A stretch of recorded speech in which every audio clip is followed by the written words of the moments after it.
Waalaikumsalam. Apa kabar semuanya? Alhamdulillah baik. Ya, sebelum mulai pembelajaran hari ini, mari sama-sama kita mengucapkan basmalah bersama-sama. Bismillahirrahmanirrahim. Ya, sebelum ibu absen, supaya kita belajar, tolong dirapikan dulu bangku dan mejanya, kemudian seragamnya yang berantakan tolong dirapikan, sama kalau ada sampah di bawah kolong silakan dibuang keluar. Ya, silakan. Sudah, Bu. Ya, kalau sudah, ibu absen terlebih dahulu ya. Iya, Bu. Yang dipanggil namanya bilang hadiroh. Iin, Hadiroh. Evita, Hadiroh. Galuh, Hadiroh. Kartika. Hadiroh. Ya, alhamdulillah langsung semua untuk hari ini ya. Ya, jadi sebelum kita masuk materi selanjutnya, materi minggu ini, kita akan mereview atau mengulang sedikit tentang materi yang minggu lalu kita bahas.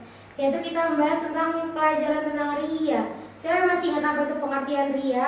Saya, Bu. Ya. Ria adalah suatu perbuatan yang dimaksudkan untuk melakukan ibadah semata-mata hanya untuk mendapat perhatian dari manusia, Bu. Ya, jadi ria itu adalah melakukan sesuatu perbuatan untuk mendapatkan pujian atau perhatian dari sesama manusia, bukan semata-mata mengharapkan ridho dari Allah. Ya, selanjutnya hukum ria itu ada dua. Yang pertama itu ada haram dan ada boleh. Kenapa bisa dikatakan haram dan kenapa bisa dikatakan boleh?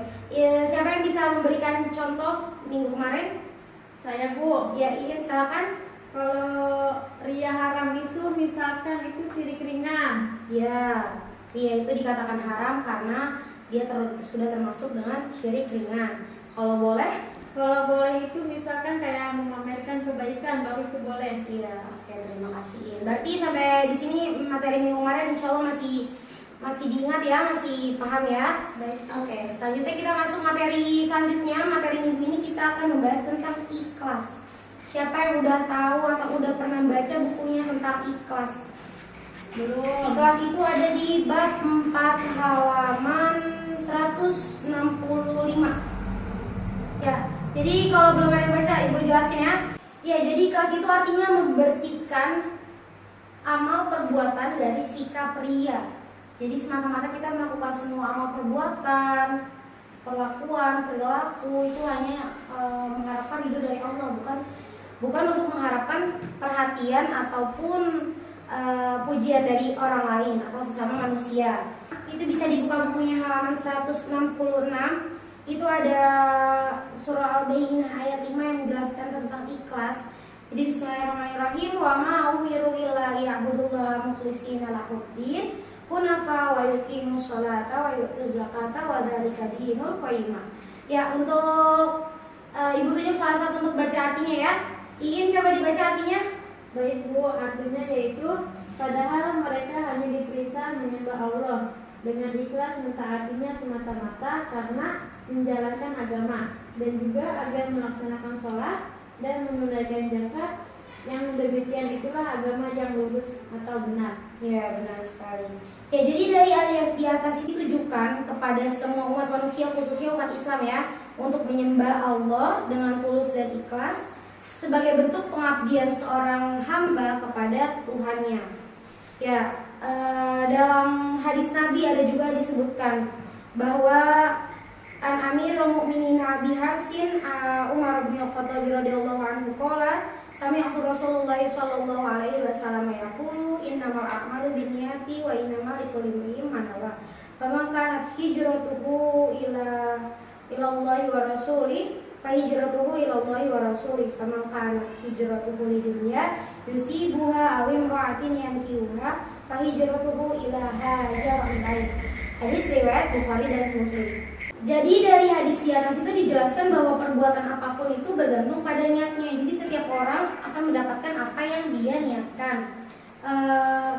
Setiap amal perbuatan dilakukan oleh seorang muslim itu diniatkan karena Allah Subhanahu wa taala, hanya karena Allah semata-mata. Jadi dia melakukan suatu amal perbuatan ya karena dia ikhlas untuk melakukan itu hanya untuk mendapatkan ridho dari Allah, bukan karena mendapat pujian.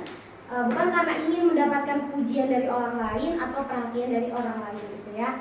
Jadinya amal perbuatan yang tidak diniatkan karena Allah, tidak ikhlas karena Allah itu ya tidak akan mendapatkan keberkahan dari Allah. Ya, segitu.